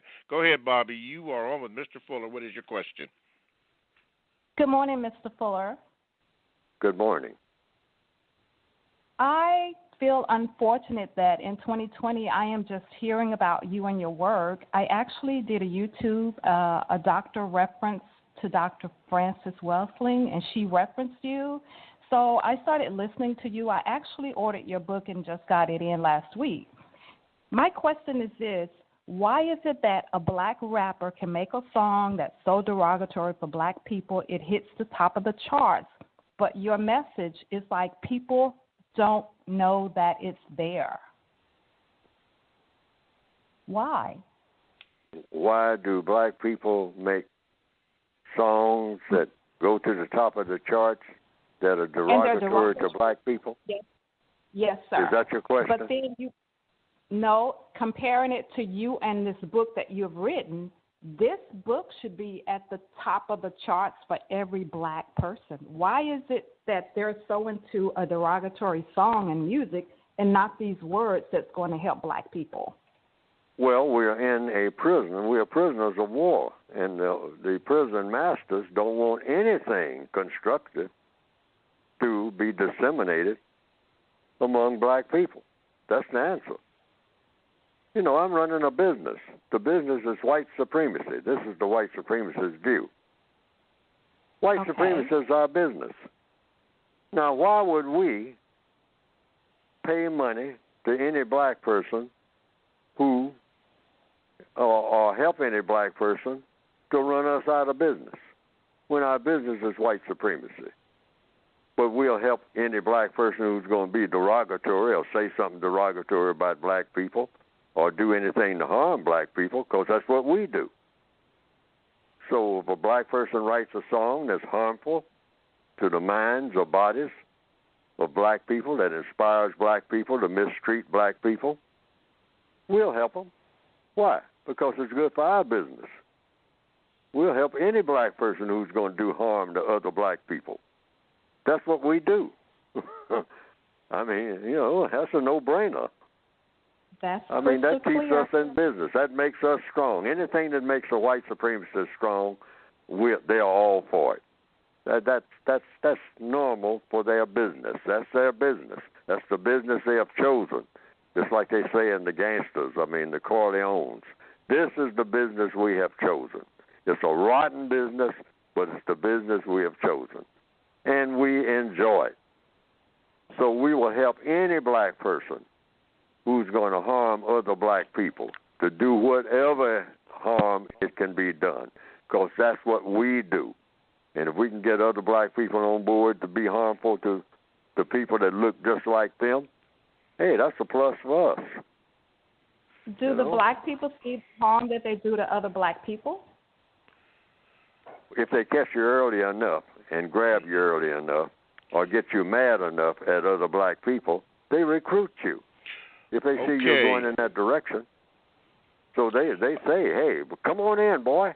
Come on in, girl or gal, Mr.